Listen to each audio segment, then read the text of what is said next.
mug. I hate you, nigga. Well, my bad. I'm using to get the red cup. Nah, because I want. I mean, looking like a fucking the half baked fucking nigga, and you got a tall ass mug. You get to hold that bitch like. Well, excuse me. No. All right.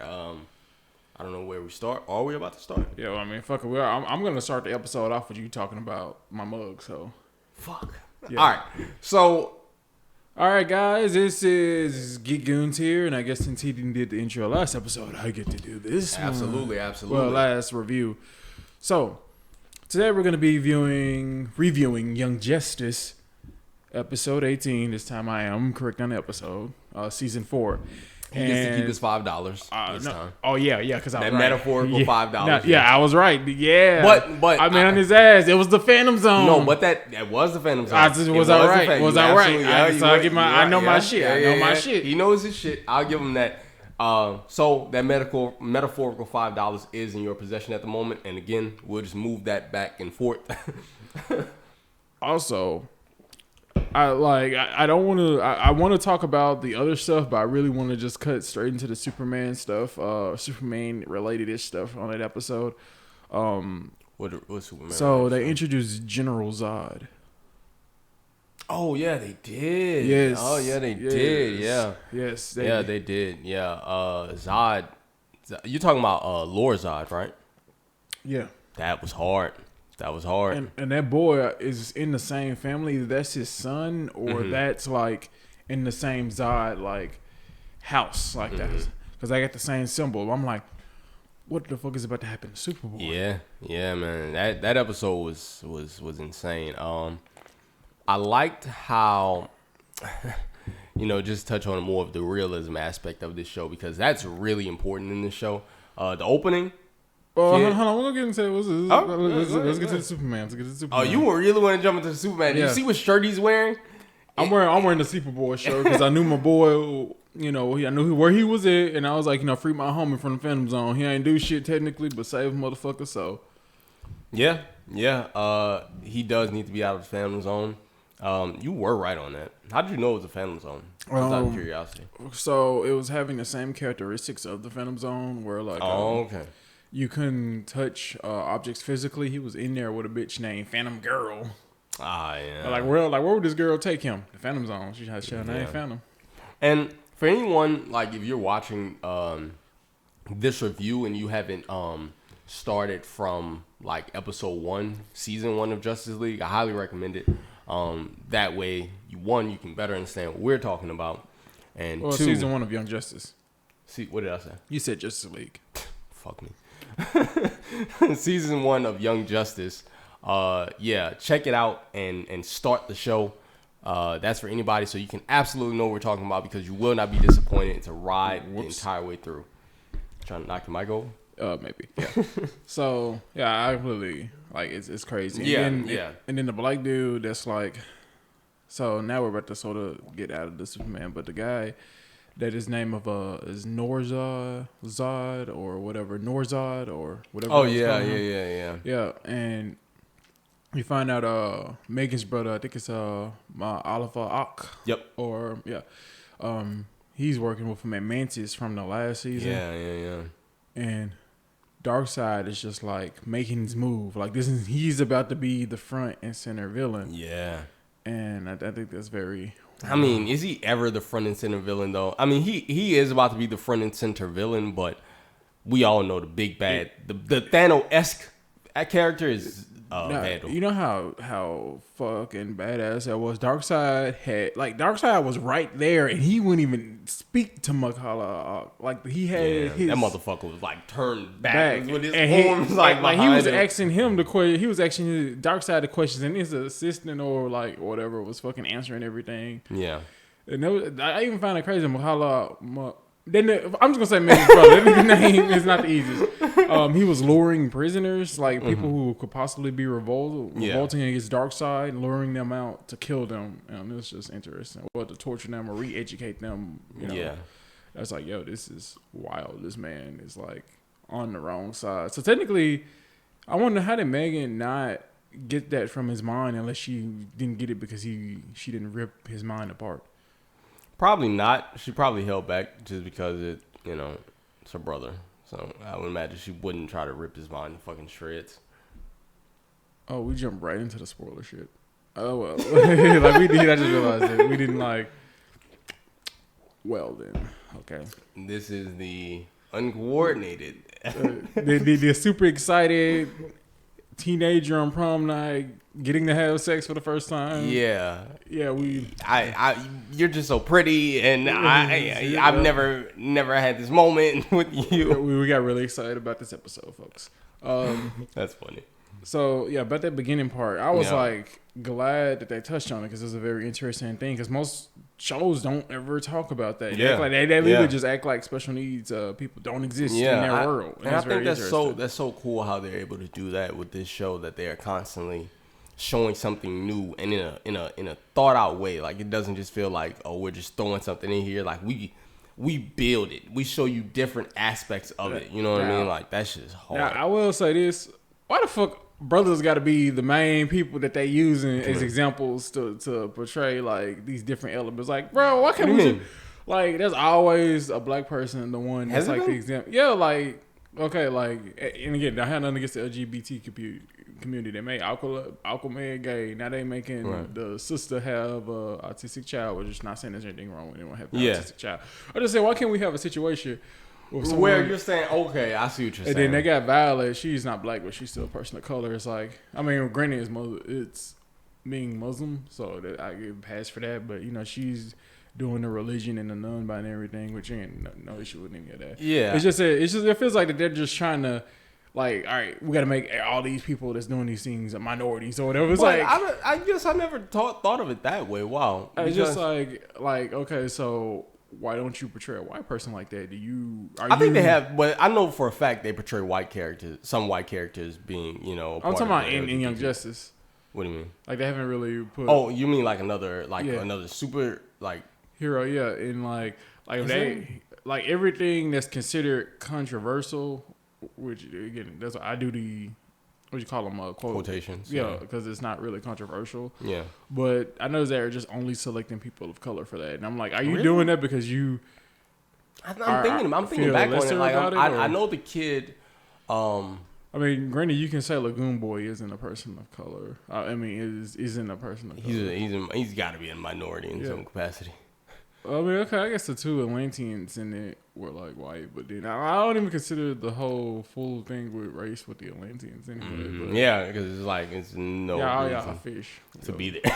Like, like my reason I considered Calder is because he's technically from the surface world, so he is technically like. Well, he's mixture, but he's technically is. He's a mixture from a brother from San Francisco, so yeah. Yeah, that's an interesting one though, because I don't think I've ever like paused on it and thought about that. Like, if they were making, like think about it, they're not just gonna have Hal Jordan come in there and be like, they should. Yeah, my sister's like, I don't know, like lesbian or whatever. Like they're just not gonna. They're not gonna do that with mainstream white characters. That's an interesting point. I would love to. Wow, now I want to rewatch some of the Young Justice just to see. I feel like they've been such, they've been the most progressive in when it comes to like portraying different things in every character, right? Like in all characters, they showcase kind of like you can have a husband here who has a wife there and a husband here. You know what I mean? Like different races and different character types just to get across these points that, everybody is anything essentially. Yeah. But the reason, and I'm just curious that they don't portray a white person like that, because I'm wondering, do white people see themselves as part of that demographic, or they like trying to exclude themselves from the demographic, and they're just saying we're doing this as a third person type of representative? That would be gross if that's the case. Yeah. You see what I'm saying? So it's interesting. Because most white people I know in my actual life are not that way. You know what I mean? Yeah, like I wonder if all. I don't see. Did they tackle sexism, or did they ever like? Sexism, because next if they didn't do sexism, they got to do that, and then next they got to drop a little bit of racism in that shit. I think they've probably explored racism in a few different ways already, just in terms of the whole white Martian, and, I was going to say like that's been tackled. I think sexism. I think that can be disputed immediately, given how many female leads we have. Yeah, I'm saying I just was wondering if they were gonna cover that like subject matter in the episode, in like the show. Shit, all these strong women they don't need to cover the shit. They are making it very clear that women kick ass in this show. Yeah. It's interesting that they covered how they cover it and how they cover those things. Yeah. That's interesting. I'm gonna look back on some of the Young Justice episodes and see if I can point that out, because obviously the last episode. Yeah, I'm gonna watch that shit. That all you got for it? Let's see. Okay, now I guess we got into the open scene. Let's get into the conflict that's actually going on. Which is interesting because I'm learning about Fred Bug's race and sort of how they go with things. I'm gonna lie, I thought those two. I thought Forgers. Forager. Yeah, I thought those two Forger kids, whatever the fuck you want to call them, I thought they were gonna be dead. I thought the bomb was gonna go off that shit would. Because Young Justice. Young Justice doesn't pull any punches when it comes to. They fucking killed a 14-year-old girl at the beginning of season 3 when they was like, we just gonna let y'all know in the first within the first 2 minutes of the first episode of them not being on Cartoon Network. We dealing with some real shit. Yeah. And not playing games on that shit. Yeah, that whole season was about teenage, preteen, meta-human trafficking. Kids, being killed. So it was like really intense. That was intense. Wow. Fucking love that Young Justice season. That was a really good one. I'm not gonna lie. And then that shit was hilarious though. When people were trying to that same season, and it's just a quick detour. When that same season came out, as Connor being not Connor, but Crowder being gay, people was trying to complain about it, and I was like, y'all complaining about this, but y'all not complaining about a 14-year-old girl dying. Like, my kids can see a 14-year-old girl dying, but God forbid they see a man kiss another man. That shit was crazy. I remember that. And they did not pull back from that, and I'm glad they didn't. Good job for DC. Honestly, the only thing I just found weird about that in general was that he went with Gar, because that was the guy he was competing for with his. If I'm not mistaken, that was the guy he was competing. What do you mean Gar? Not Gar, but Garth. I don't know the guy's name. Oh yeah. That guy. Yeah, but he was. If I'm not mistaken, he was the guy that he was competing for Tulip with, right? Yeah. I just found that weird. They all got the bitch. Cut that shit out. Cut that part out. Or mute that part. No, we just gonna blank that part. I'm not.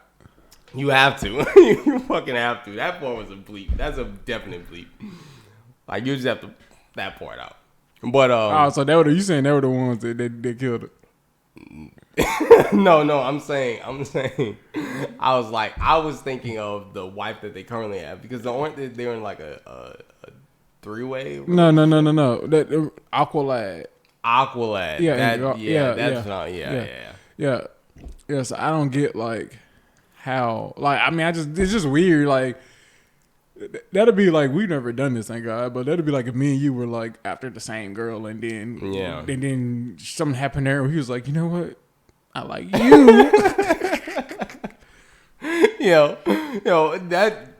Didn't we make a fucking joke about that shit as teenagers or some shit? Oh fuck! I'm taking my headphones off. I know the joke that we've made when we were having relationship problems at the same exact time. We was like, you know what, bro? Let's just date each other. Deep into the Call of Duty voice chats is where we held, those romantic sessions. The fucking long meetings of stressing over shit. PlayStation voice chat, man. I've always said to myself, if I become a big busy business person, that's why I'm holding my conference meetings. Definitely on PlayStation Network in the middle of Call of Duty matches. That way I can test a few things about a person, how well they can protect me, and their business ideas. And you're lying about why you came into work late yesterday, because you're missing your shots. Right. You should be well rested. But back on track. I think that whole it's very interesting, the whole peace summit that they're doing. with the new gods. Like I'm like, like Yo, just so much shit is going on. Anything can go wrong. Like, they're gonna bomb it. What if some shit some crazy ass shit happens and like General Zod comes out and like, I'm back, bitches, and like it's just so much that can happen. They sent the road. Again, I love these 3 characters, but these are not the niggas you want front and center in a galactic fucking event. You don't Rocket, old man, fucking Flash, and Forge. What the fuck them niggas gonna do? Yo, that's a fact. Old ass Flash. He can't keep up. This nigga can't even like run back in time to prevent some shit from happening. Yo, that's a fact. Like, if it's like a split second, it's like, we need you to stop that bomb. That nigga gonna fucking have a heart attack like Fred Sanford. Here's a quick question. Who's the best Flash we've seen? Because I think I got mine. Hey, we want to say it on 3? Damn, fuck. I was going to say Impulse, too. Impulse is definitely the best Flash because, one, that motherfucker has talent. He said the original Flash. Yeah, and he has fucking talent. Like, he can actually do the shit. Like, you can actually fucking run. Yo, because what was Wally's, like, hang up? Like, he couldn't break the Speed Force or some shit. Like, it was something like that. Regardless, I just know the nigga did. Yo, he couldn't keep up. I don't know if that nigga didn't exercise enough or whatever. Yeah, nigga didn't stretch enough. I guess because he a cousin instead of like a direct son. I just know for a fact, like, when I was younger watching the Young Justice episodes, I was thinking to myself, like, bro, kind of fuck Wally a little bit. Like, I'm not gonna lie. Like, I was like, bro, fuck Wally because, like, you're the Flash and you can't do the Flash things. Like, hey, bro, the nigga a cousin, bro. This was like if you found out you was like, listen, you put that fucking uniform on, you become the Flash. I'm saying, but how the fuck is that your fault? This is like if you were like Spider-Man's cousin. Shit, and don't throw in a suit. Throw in another suit. pick another career. Fuck, don't be the Flash. Don't take the mantle up. That nigga, not the Flash. He the kid Flash. Cause that nigga Junior. It's like when you go to a fucking Wendy's and you be like, "Can I get a bacon cheeseburger, a junior bacon cheeseburger?" Yeah, that nigga a Flash Junior. Yeah. That's a fact. Oh, by the way, speaking of the Flash, though. Speaking of the Flash, I wanted to tell the people that you converted me to Twisted Tea. I don't have the Dos Equis, and I'm kind of pleased with this Twisted Tea. It serves multiple purposes. To me, it's a little bit better, but it's a little bit better. I'm not mad at it. So that's not an ad. Like the Phantom Zone, I noticed General Zod, like he looked like Superboy. Yeah. So what if that was Wally? Like, I know he's saying zone sickness, but what? Wow, do you think Wally's in the Phantom Zone? Yeah, there's a possibility. Maybe he thought Superboy was like there's a possibility. I think, like, what if General Zod is about to corrupt Superboy and like Wally's the one who fucking saves him? Because like you saw when he was going back to his programming, Lex Luthor, bro, and them fucking internal, I guess, flashbacks of that paradox universe that he was just, sort of like having a hallucination of, where he like broke the Batman's back and shit. Yeah. And then Lex Luthor was telling him, you got to get rid of the last load. And he looked down and it was like McGann. Yeah. And he was like, no. And it was like McGann is the only thing holding that nigga's mental state present. Yeah. That's his fucking wife, man. Like he lost, like, this man doesn't even know his name anymore, his identity. He's just like, he was like, who are you? I'm the Superboy. Yeah. That's crazy. I want them to reunite. If they bring back Superboy from the Phantom Zone, I'm gonna be honest with you. I don't have high hopes that they're bringing anyone else back from the dead. Essentially, I think that'll cheapen their deaths. I don't think they'll. I think if they do anybody's, I think it might be Superboys and that's it. Because there's quite a few people that died. All I'm gonna say is, imagine if he walking out of that fucking Phantom Zone, Superboy, and the team was like, "Oh my god, a Superboy." And he was like, that's not the only thing that's coming out of this, babe. Yeah, Wally come out. Yeah. But would that cheapen their debts, I'm thinking? I think later down the line, they're going to have to kill one of them motherfuckers for real. I think they already did. And I think they don't want to go back and kill a motherfucker. I think Superboy might be the exception of like, we're sending somebody back. And it might be him. Hopefully. Because I was thinking about that, like, shit, at this point, I'm good without Wally. I like Wally. I love Wally. But I'm straight without him. You know what I mean? I'm sorry. I rewatched season 3 and I was rewatching that part when Dick Grayson. Nightwing had that fucking fever dream hallucination of Wally, and I was like, fuck. Like, and it was like old, like throwback season 1. Yeah. And that was like, we all saw this same fever dream. And then man was like, fuck. Yeah. And then Artemis hugged him, and she was like, we all miss him. And I was like, yeah, that shit was crazy, bro. That shit was nuts. Oh, fuck, I remember that too. That was really good. Damn. So, episode in general, how would you like rate it? Yeah, like, I think the last episode was better. The one with the whole Aryan thing, episode 17. I think it was better. So if I rated that, I think I rated that what a 9, that was the finale of the arc. Yeah, but still, fuck. We're rating it episode versus episode. Okay. How about we compare it to the first episode of the Atlantis arc versus the first episode of refresh me on what happened on the first episode of the Atlantic arc. He was in like Calderon was in the Justice, not Calderon. Yeah, Calderon was visiting the Justice League. Someone was suggesting to him that he needs to take a leave of absence so that he hasn't had a break.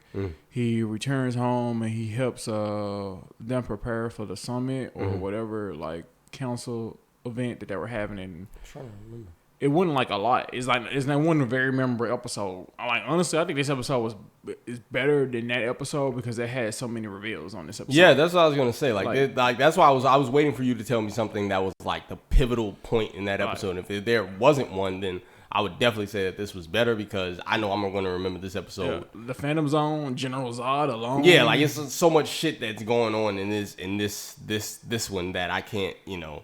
Yeah. No, definitely. I would say this episode I would rate it. This is a solid 8. Like it's a really good episode. This episode, I'll say about a 7. It's better than a 7 because it lost my attention a little bit. Not gonna lie. Which part? They had a little part where he was going through. It was like where they were talking about the new gods, and I just kind of drifted off a little bit. And I had to rewind it just to get back into it. But once I got back into it, did you get a text? What? Did you get a text? Like a text message? Yeah. No, I was just like So you were actually watching it and you just sort of drifted off while watching. Yeah, I drifted off and I was just like I'm not paying attention. Like my mind just started drifting to something else, and then I had to rewind it. Caught myself. Then I was like, okay, it's good, but if that happens to me in a moment, I don't know. It feels away sometimes. The only thing I can say is that the part where they were talking to the new guys or whatever, I didn't really particularly found any of the new guys interesting. That's what I'm saying, personality right? wise. Yeah.